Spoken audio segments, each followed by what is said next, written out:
अराजकता और हिंसा से भरी हुई ये वायरल वीडियो क्लिप करणी सेना के रक्त स्वाभिमान रैली की है। ये रैली 12 अप्रैल को राणा सांगा के जन्मदिन पर आगरा आयोजित की गई थी, जिसमें करणी सेना के हजारों लोग शामिल हुए थे। समाजवादी पार्टी के दलित सांसद रामजी सुमन पर दबाव बनाने के लिए करणी सेना ने यह रैली आयोजित की थी। सेना ने इसके लिए एक डंडा एक झंडा का नारा दिया था, यानी इसमें शामिल होने वालों को एक डंडा और झंडा साथ लेकर आना था। पर लोग डंडे तक ही नहीं रुके, बाकी हथियार भी साथ ले आए। आप साफ देख सकते हैं किस तरह लोग तलवार और डंडे लहरा रहे हैं। सबसे जरूरी बात, पुलिस के सामने ही यह सब हुआ, लेकिन पुलिस बेबस दिखी।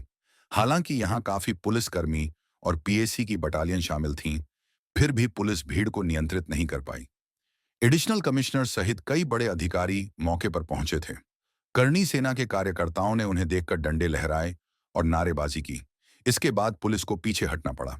इस कथित शक्ति प्रदर्शन के जरिए करणी सेना के लोग लगातार दबाव बनाने की कोशिश कर रहे थे कि रामजी सुमन पर कार्रवाई हो, क्योंकि रामजी सुमन ने राणा सांगा पर एक बयान दिया था।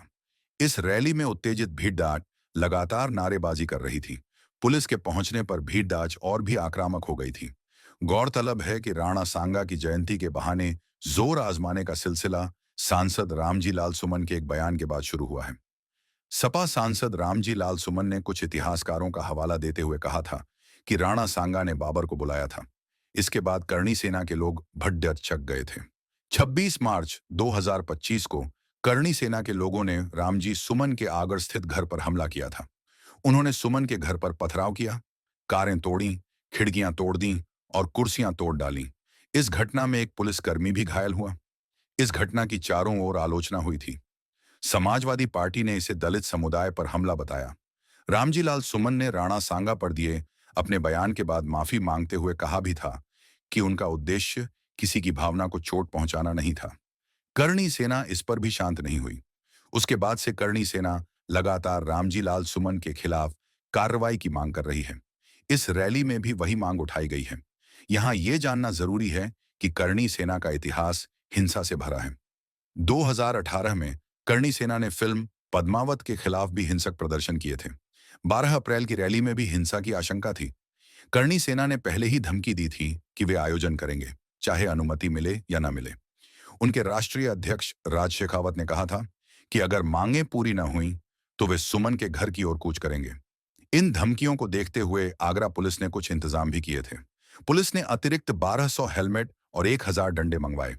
ड्रोन से निगरानी हुई। संवेदनशील इलाकों में बैरिकेडिंग की गई, फिर भी पुलिस बेबस दिखी। रैली से पहले सांसद सुमन के घर के बाहर सुरक्षा बढ़ाई गई। यहां तक कि 11 अप्रैल को तेज आंधी से करणी सेना के टेंट उखड़ गए, लेकिन आयोजन रुका नहीं।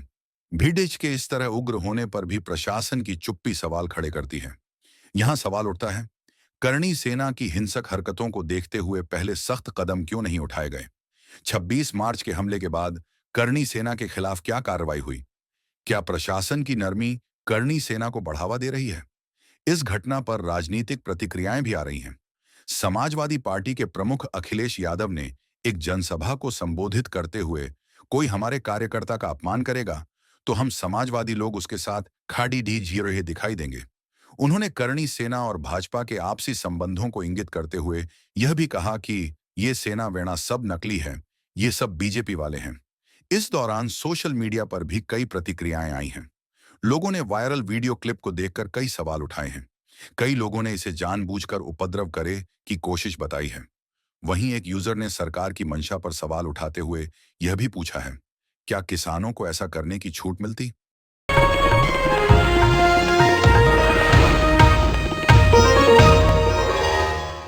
Disclaimer under Section 107 of the Copyright Act 1976. Allowance is made for fair use for purposes such as criticism, comment, news reporting, scholarship, and research.